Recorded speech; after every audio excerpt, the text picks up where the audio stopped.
Because like when you said about, like when I use the example, oh, if someone's allowed to just use coercion and whatever, and you said, oh, well, they'll lose customers. But the problem is in a coercive system, the losing customers thing isn't so much of an issue, because if you can use coercion, this is the problem with government. This is why we don't get value for money from government programs, because they don't need to provide value for money because they're stealing the money from us anyway. So my point is there needs to be some line drawn somewhere to say that, okay, you're no longer operating an anarcho, you're violating property right.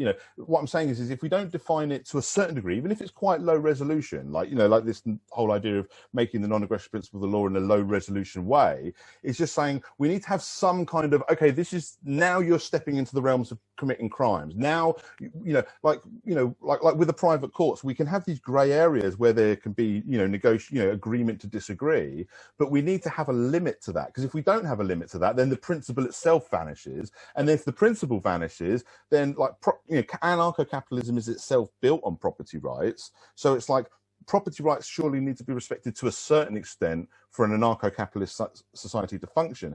And I feel like if we would say that property rights have to be respected to a certain extent for us to call it capitalist, and there must be no government for us to call it anarchist, and those are two different propositions. And it seems to me that the degree of property rights respect necessary to make it, the economic description of it as capitalist, is a whole lot less than the degree of property rights respect that you would need to call it libertarian.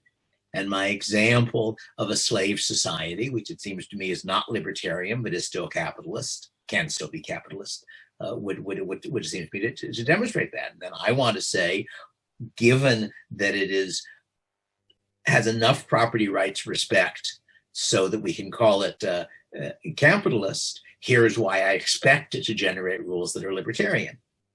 But I would say that the slave society wouldn't be anarcho-capitalist because the slave owners are acting like small government, because that's how you define. I mean, I suppose we could quibble over definitions. Except that governments claim that everybody in a given territory they have the right to rule over, and the slave owner only claims that his slaves he has the right to rule over. He claims the right to rule over them when they're off the plantation, and he doesn't claim that anybody who comes onto the plantation is now his slave. All right, so really you would say that like the government.